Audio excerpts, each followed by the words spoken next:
Hello, how are you doing? I'm looking at some more end of the year best books lists, and today I'm talking about the best fiction of 2021.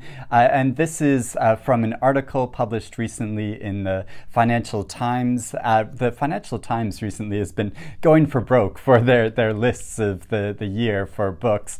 They have different lists focusing on history and sports and science fiction, but I'm just looking at their fiction list because that's what I'm most interested in. I mostly read fiction and novels, and this was written by Laura Battle, who's the deputy books editor for the Financial Times, and I quite like that they credit her with making this list of 12 books because oftentimes in these sort of lists they don't credit who actually made it or how many people contributed to coming up with this. And I kind of like that it's just through an individual's perspective who presumably reads quite a lot over the course of the year. And so it's quite a difficult decision just picking out 12 titles to highlight. And I always find it really difficult at the end of the year picking out my favorites of the year. But it's also kind of a pleasure doing it as well and sharing it with other people and seeing other people's lists. And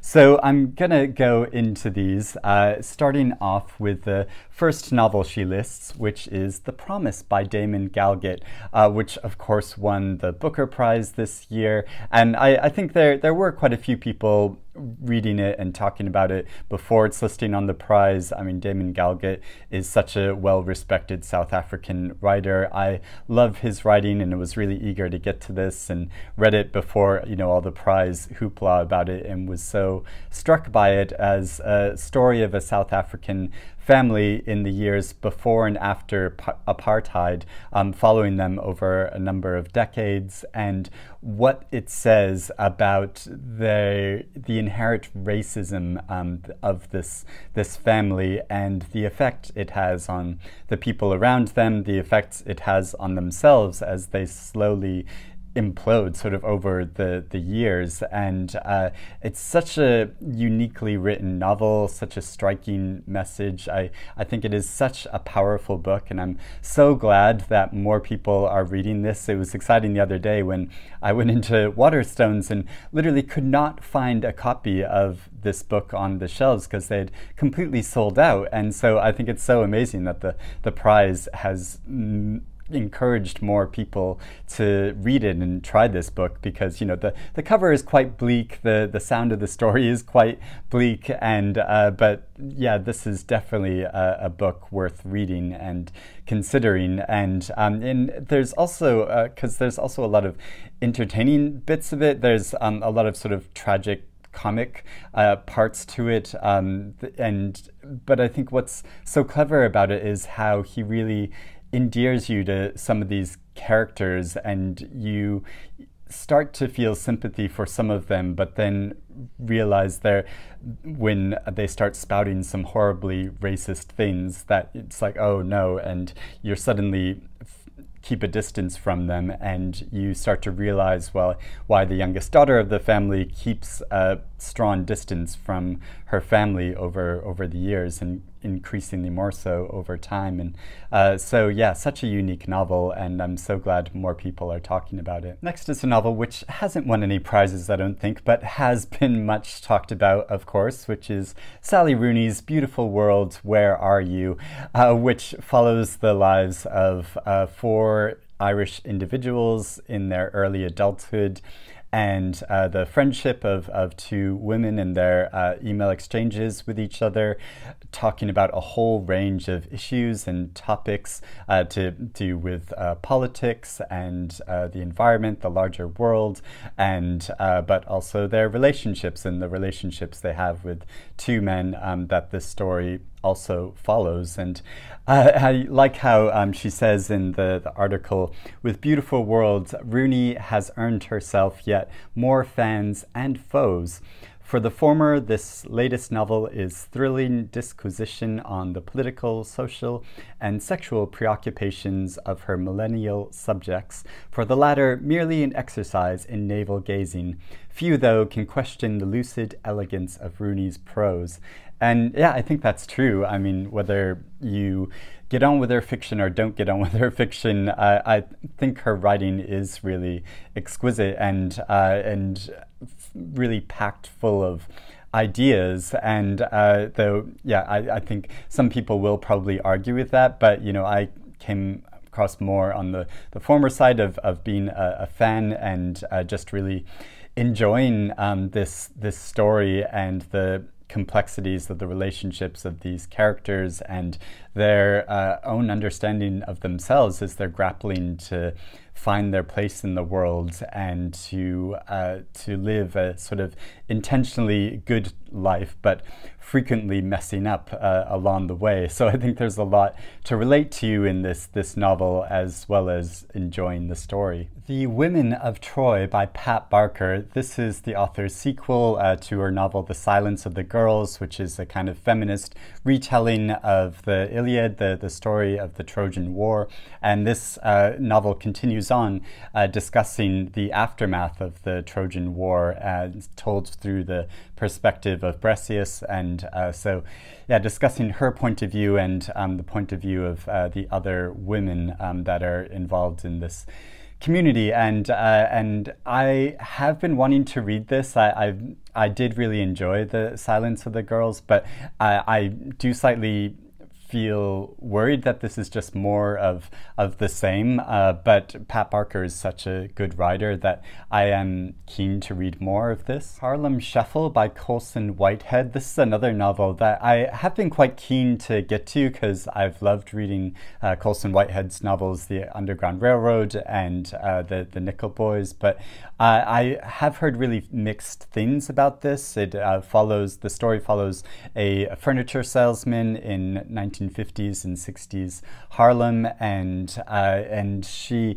points out that his latest novel is not just a crime caper, but also a thrilling immersion in the sights and sounds of 50s and 60s Harlem. And I do really like the sound of that atmospheric kind of storytelling. And so, yeah, this is a novel that I'm hoping to get to. Crossroads by Jonathan Franzen. Franzen's latest great big novel in his bid to write the great American novel, which is something that I think Franzen is very self-consciously trying to do in his body of fiction, which I do really enjoy. I really enjoyed reading Freedom and his other books, but I have heard really mixed things about this, and just got an email recently from someone who was very disappointed in it.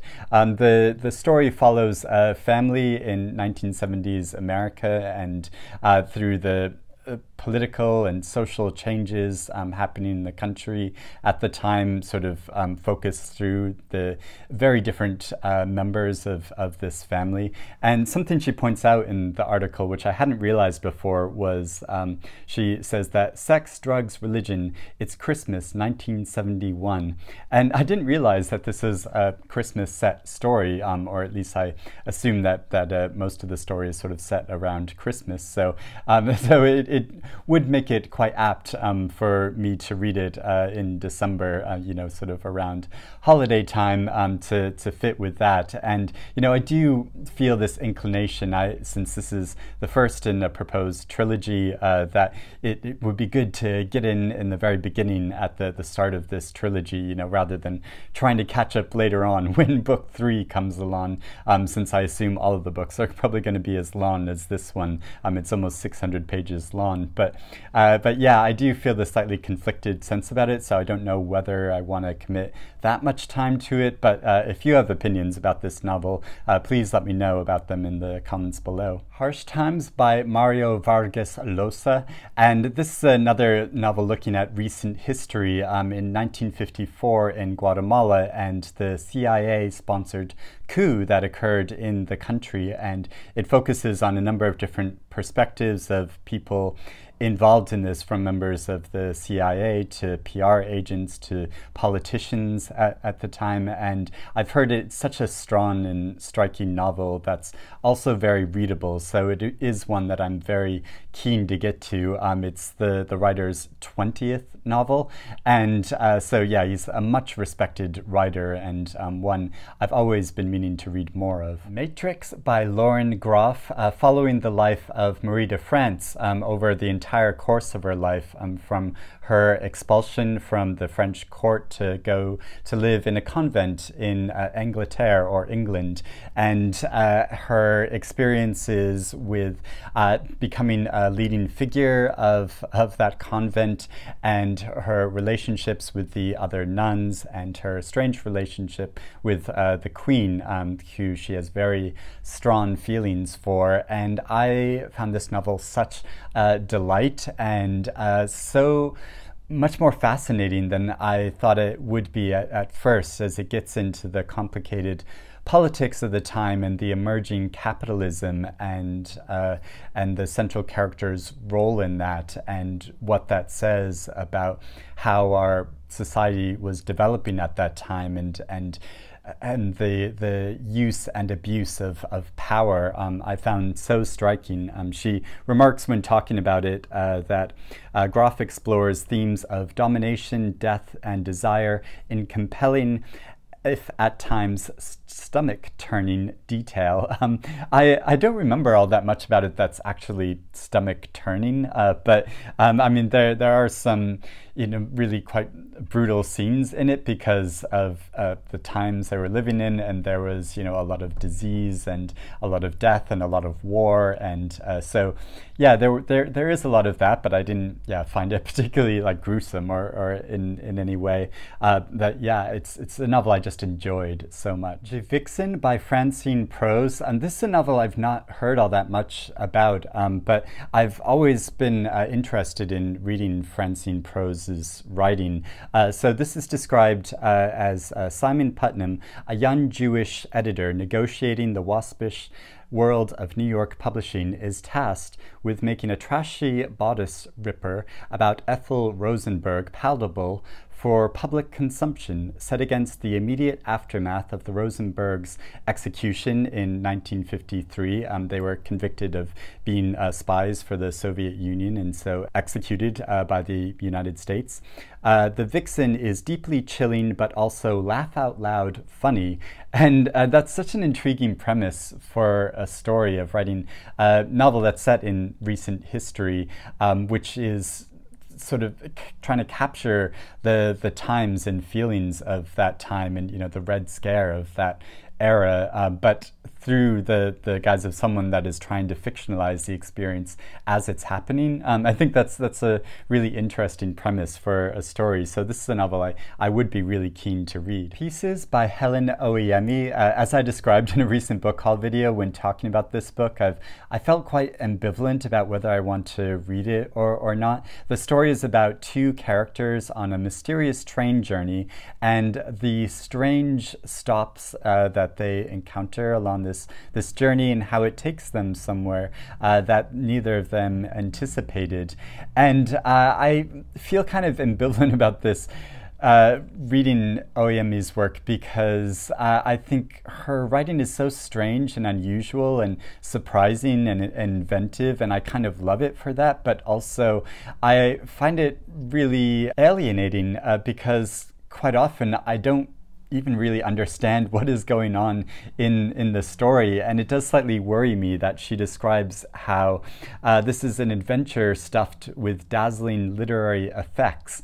And if they're just effects without any real emotional pull, then I'll find it quite difficult to get into the story. But at the same time, I think that has a chance of coming across really well. And I do like how she also describes in this article that this is Wes Anderson meets Murder on the Orient Express, which is a really intriguing way of describing it. And I really enjoy Wes Anderson's movies, and describing it as Murder on the Orient Express, it makes it sound quite fun. So yeah, I think it will be worth a try. Oh, William by Elizabeth Strout, which is following the story of Lucy Barton even further. This is the third book in a sort of trilogy about this character who's a writer who writes memoirs, and following her life as she reconnects with her first husband after her second husband dies, and her second husband is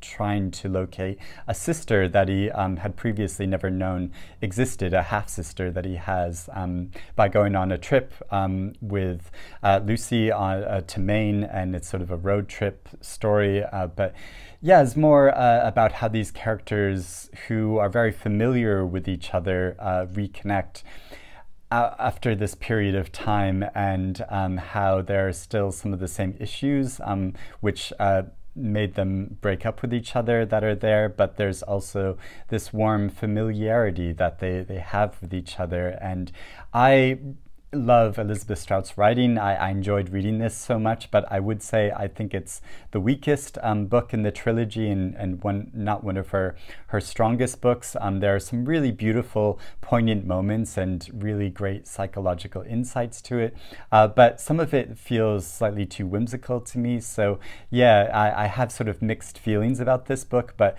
would obviously definitely recommend anything written by Elizabeth Strout. A Passage North by Anuk Arudpragasam, following the story of a young man in Sri Lanka as he goes on a journey to the north of the country to attend the funeral of a former carer for his grandmother. And it's a very thoughtful and meditative novel that is really insightful and very moving in some sections, but you do have to be prepared that there's not a tremendous amount of plot to this novel, that it is very thoughtful. So if that's the kind of book you're in the mood for, then this is great for that. But if you want story that is, you know, a kind of gripping tale that'll just pull you in, then it might not be the book for you. So, you know, you can tell I have quite ambivalent feelings about it. I felt like some sections were sort of striving for profundity and didn't quite reach it for me, but then other sections were really effective. And I think on the whole, this is a really intelligent and well-crafted book. And finally, there's a novella that is also set around Christmas time, which is Small Things Like These by Claire Keegan. This was just published very recently and has been getting a lot of praise. And it's the story of a coal merchant in a small town in Ireland as he's making the rounds to homes around this time and making deliveries, but also about how he gets small insights about the effects of religion upon this community through his interactions with these people and through a chance encounter. And I love Irish fiction, and so I am really keen to read this, and I think it'll be such a treat to read over December time. And as she mentions in the article, it does have a gorgeous cover, so that is a big plus as well, and it's quite a short book, so you know, it's one probably be able to get through quite soon. So those are the 12 books on the list. Yeah, I've only read 5 of them, but the other ones I will hopefully be reading some, if not all of them, in December before the end of the year. But let me know if you've read any of these books and what you think about them, and yeah, and what you're most keen on. And if you have any opinions on your favorite fiction of the year, let me know about that below as well. Thank you for watching. I'll speak to you again soon. Bye-bye.